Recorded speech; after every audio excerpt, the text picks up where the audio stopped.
বিসমিল্লাহির রহমানির রহিম। আজকে প্রথমেই আমি এখানে উপস্থিত হুজুর বাবুনগরী এবং বিভিন্ন দেশের বিভিন্ন এলাকা থেকে যে সকল উলেমা ইকরাম আপনারা এসেছেন, আসসালামু আলাইকুম। প্রথমেই আমি আল্লাহর দরবারে শুকরিয়া জানাই, কারণ নির্বাচনের আগে আমি হুজুরকে কথা দিয়েছিলাম যে আমি আসব, কিন্তু নির্বাচনের পরে আপনারা দেখেছেন আমরা যখন আল্লাহর রহমতে সরকার গঠন করেছি, সরকার গঠন করার একদিন পরেই রোজা শুরু হয়েছে। খুব স্বাভাবিকভাবেই ফ্যাসিবাদের মাথা হয়তো পালিয়ে গেছে, কিন্তু ফ্যাসিবাদের তো অনেক কিছু রয়ে গিয়েছিল, এখানে এখনো আছে। এবং স্বাভাবিকভাবে রোজার সময় কেউ কেউ সুযোগ কিছু নেওয়ার চেষ্টা করে, তাদের সেই সুযোগের কারণে সাধারণ মানুষ আবার কষ্ট ভোগ করে, জিনিসপত্রের দাম নিত্য প্রয়োজনীয় যেগুলা। তো স্বাভাবিকভাবে একদিন পরে রোজা শুরু হওয়ার পর থেকে স্বাভাবিকভাবে নতুন সরকার আমাদেরকে খুব সতর্ক থাকতে হয়েছে, যাতে সেই বিষয়টা আমরা মোটামুটিভাবে কন্ট্রোলের মধ্যে রাখতে পারি। আলহামদুলিল্লাহ, আল্লাহর রহমতে এবার গেল রমজানে আমরা সেটা সক্ষম হয়েছিলাম রাখতে।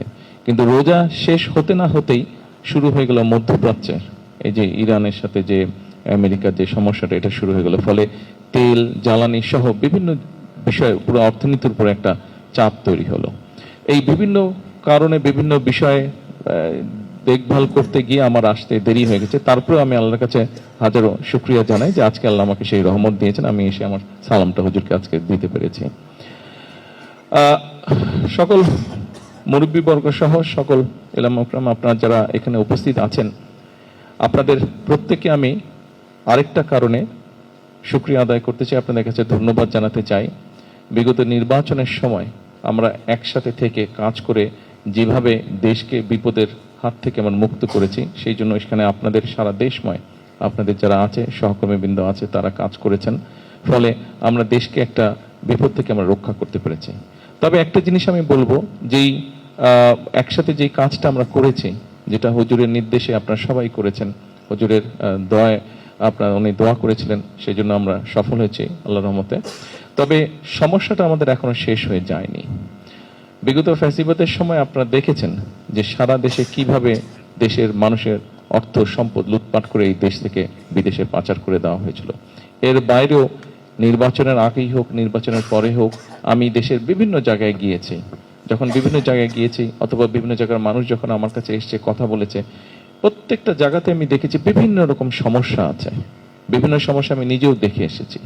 কাজেই শিক্ষার কথা বললেন, এই যে এখানে একজন বললেন যে হাসপাতালের বিষয়ে বললেন, এরকম হাসপাতালের দাবি আছে, স্কুল কলেজের দাবি আছে, রাস্তাঘাটের দাবি আছে, বিভিন্ন কর্মসংস্থানের দাবি আছে। আজকে সকালবেলা আমি গিয়েছিলাম মাতার বাড়িতে এই জন্য গিয়েছিলাম যে ওই পুরো অঞ্চলটা, এর আগে আপনারা কয়েকদিন আগে দেখেছেন যে এখানে সালুদ্দিন সাহেব এবং খসরু সাহেব কয়েকদিন আগে এই ব্রিজের, কর্ণফুলী ব্রিজের ওপারে একটি জায়গায় আমরা চাইনিজদের সাথে কথা বলেছি, চাইনিজদেরকে আমরা বড় একটা জায়গা দিয়েছি, সেখানে তারা মিল কারখানা করবে। কিন্তু এই মিল কারখানাগুলো চালানোর জন্য তো বিদ্যুতের প্রয়োজন, গ্যাসের প্রয়োজন।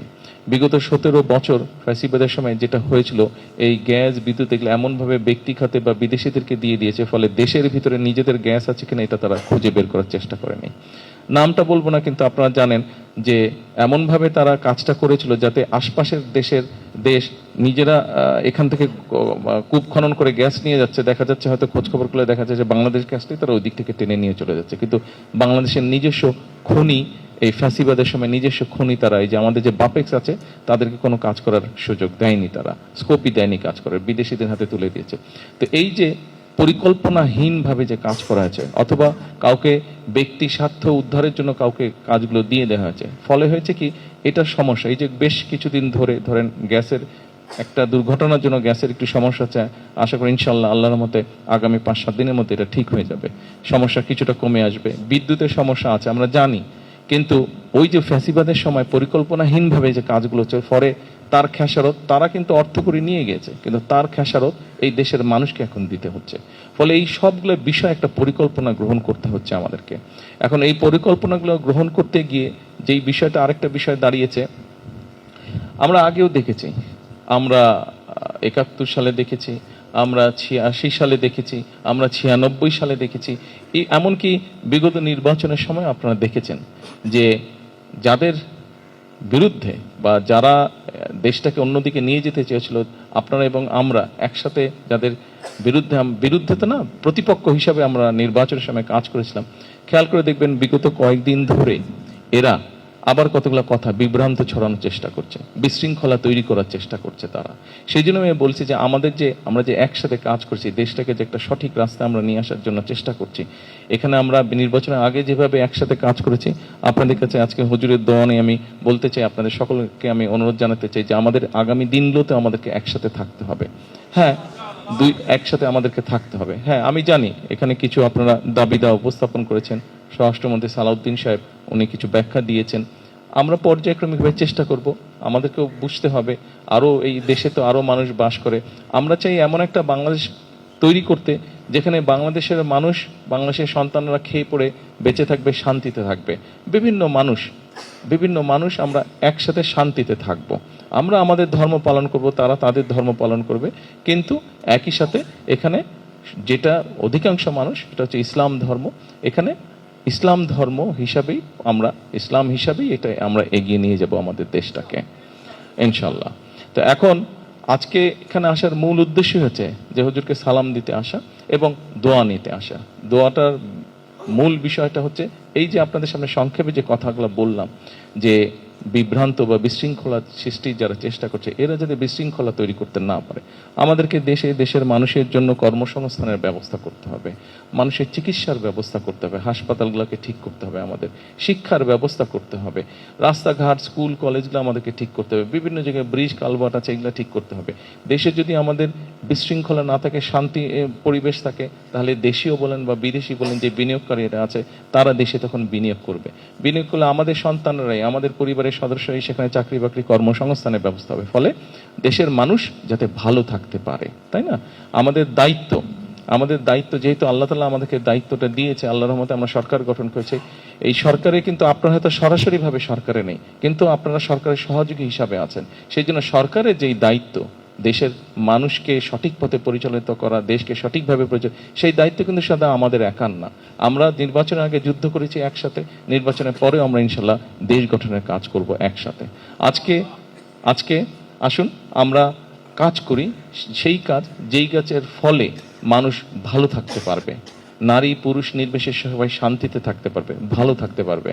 আমরা শান্তিতে থাকতে চাই, আমরা ভালো থাকতে চাই, আমরা সবাইকে নিয়ে চলতে চাই এবং দেশটাকে আমরা সামনের দিকে নিয়ে যেতে চাই। দেশটা যদি ভালো থাকে, আপনি আমি যেমন ভালো থাকবো, আমাদের ভবিষ্যৎ বংশধর, আমাদের সন্তানরাও ভালো থাকবে।